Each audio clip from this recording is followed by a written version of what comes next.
font l'actu et ils sont sur un GFM. 7h45, l'invité du jour.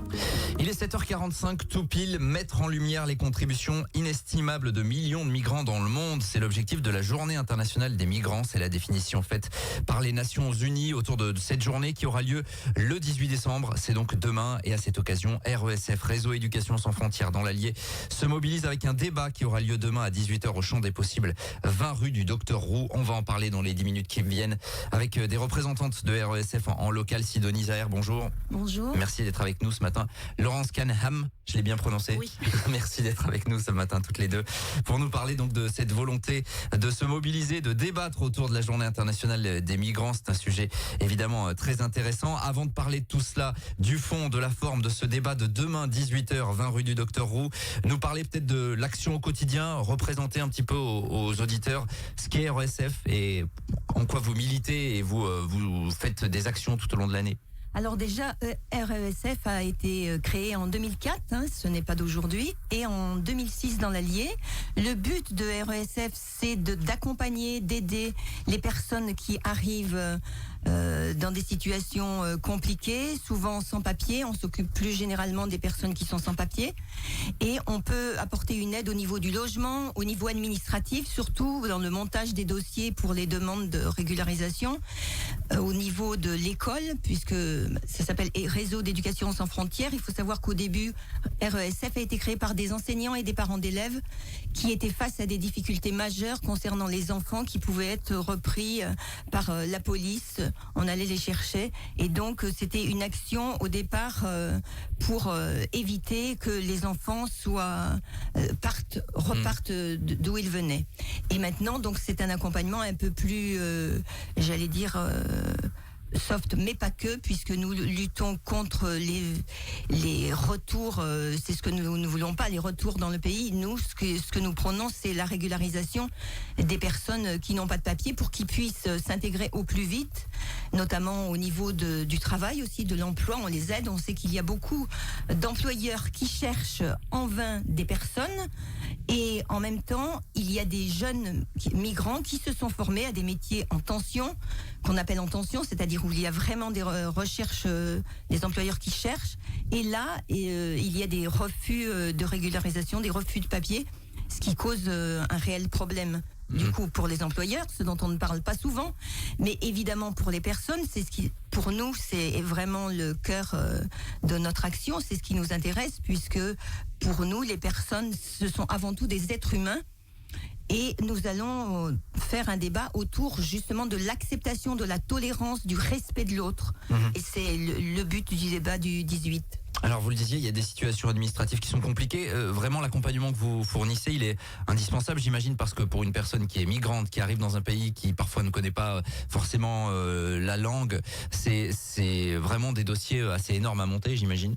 Oui, parce que souvent, effectivement, ceux que nous rencontrons, c'est ceux qui ont des difficultés, soit par la langue, soit par la situation. Ils sont partis des CADA où ils arrivent et puis ils n'ont pas été pris en charge. CADA, alors, centre d'accueil des demandeurs d'asile. Voilà, centre d'accueil des demandeurs d'asile. Il faut quand même pas nier que les CADA, les PRADA apportent évidemment une aide grâce aux travailleurs sociaux, évidemment, puisqu'ils les accueillent. Mais nous, c'est vraiment un plus et c'est souvent des situations plus complexes. Il y a des personnes qui ont subi des violences, des guerres, des persécutions. Voilà. C'est vraiment de l'accompagnement aussi au niveau humain, j'allais dire, des personnes. J'ai bien dit le logement, j'ai bien dit au niveau administratif, j'ai bien dit au niveau des écoles et de l'orientation. Voilà. Et l'apprentissage de la langue aussi, on peut donner du FLE, des cours de français langue étrangère aux parents parce que les enfants sont scolarisés, donc lycéens, collégiens et à l'école primaire, mais bien sûr les parents sont là aussi pour progresser en français, donc on a ce rôle-là aussi. Vous êtes combien sur Montluçon à peu près là à militer et à apporter votre aide? On a beaucoup de sympathisants. Après, on a un petit groupe qui se réunit, on va dire une dizaine, et puis on sait qu'on a un petit réseau et que si on a besoin à un moment de couverture ou de choses, de vêtements, on active le réseau. On active le réseau et là il y a des réponses. Il y a de la solidarité. Il y a de la solidarité, de l'empathie et de l'humanité. Bien sûr.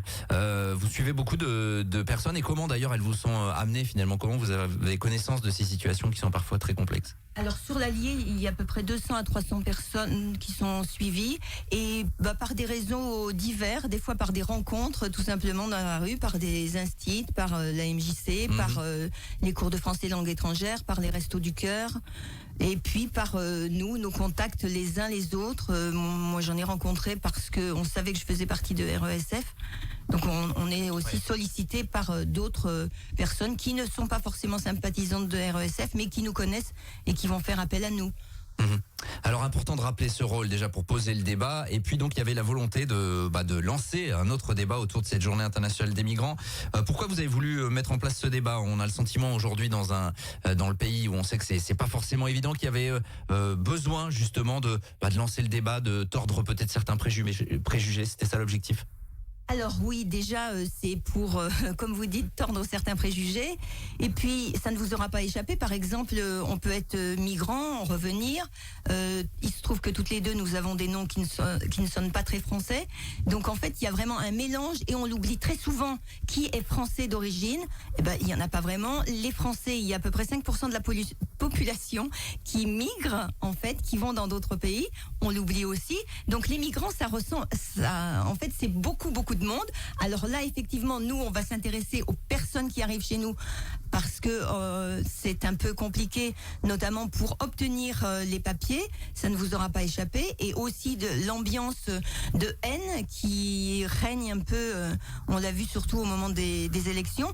Et ce qui est très dommageable parce qu'en fait, chacun peut avoir sa place sur cette terre.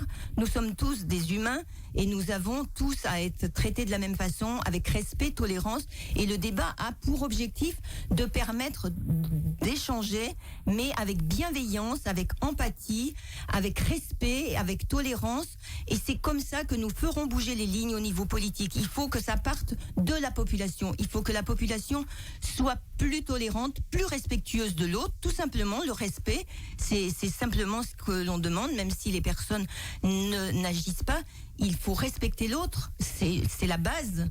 Et parce que nous sommes à la fois tous semblables et tous singuliers, chacun est singulier. Donc c'est vraiment le but, c'est de faire connaître qu'il y a des gens autour de nous que nous devons respecter, tout simplement. Laurence Canam, vous êtes d'accord, il fallait poser ce débat-là? Puisque on va donc montrer soit des images, soit des citations, et je pourrais lire s'il vous plaît. Bien sûr. Donc c'est de Georges Bernanos. Il n'existe pas de race française. La France est une nation, c'est-à-dire une œuvre humaine, une création de l'homme. Notre peuple est composé d'autant d'éléments divers qu'un poème ou une symphonie. Donc on reconnaît la beauté, la diversité, tous les camailleux dans les couleurs, dans les sensations, les odeurs et autres dans le monde. Et quelque part, certaines personnes freinent les cas de fer quand il s'agit d'autres personnes, d'autres humains qui seraient différents. Et moi, il me semble que quand on est semblable, on a l'impression que ça rassemble. Et quand on est différent, ça devrait nous enrichir, en fait. On devrait apprendre les différences des autres. Oui, Sidonie Zahir, vous vouliez rajouter c'est un enrichissement, la différence. On le voit au niveau culturel. La culture en France, elle a beaucoup d'influence même au niveau mondial. Pourquoi? Parce que il y a cette diversité de peuples, de personnes, et qui peuvent justement rayonner sur le monde à cause de cette multiplicité. Et puis ça ne vous aura pas échappé qu'à l'hôpital, par exemple, de Montluçon, s'il n'y avait pas toutes les personnes qui viennent de l'étranger pour soigner, beaucoup de personnes ne pourraient pas bénéficier de soins. Et il ne faut pas l'oublier. Alors, je parle de l'hôpital, mais on pourrait parler d'autres domaines. Bien sûr. Dans les métiers de bouche aussi, dans les restaurants, dans le bâtiment, dans l'éducation nationale. Dans beaucoup de secteurs, j'ai l'impression qu'on l'oublie et qu'il y a cette diversité et qu'elle est présente dans notre quotidien. Et c'est donc indispensable d'être tolérant avec les autres et respectueux. Voilà l'objectif du débat. Juste, il nous reste 30 secondes pour évoquer la forme. Comment ça va se passer ce débat? Il me semble que... Alors, nous allons montrer des images, soit donc des dessins comme ici par exemple. Pour ceux qui nous suivent en vidéo, voilà. ils peuvent voir tout ça. Voilà. Donc, dans ton école, il y a des étrangers? Non, dans mon école, il n'y a que des enfants. On peut partir donc de citations ou d'images et de voir comment les gens réagissent. L'objectif évidemment c'est de susciter le débat, les réflexions. Oui. Évidemment c'est ouvert à tous, l'entrée est libre, c'est au champ des possibles, 20 rue du Docteur Roux à Montluçon, à l'occasion de cette journée internationale des migrants. Vous invitez évidemment toutes et tous, pourquoi pas à venir vous rejoindre pour débattre échanger Tout à fait. dans le respect, comme vous l'avez dit tout à l'heure. Merci à toutes les deux d'être venues ce matin nous parler de cette journée internationale des migrants, la mobilisation des RESF à Montluçon. Demain 18h au Champ des Possibles, 20 rue du Docteur Roux. Il est 7h55, on est en direct et on revient dans quelques minutes. Tous les matins, 7h45, l'invité du jour en direct sur RJFM. Retrouvez l'invité du jour en podcast sur rjfm.net et l'appli RJFM, mais aussi en replay vidéo sur YouTube et Facebook. RJFM.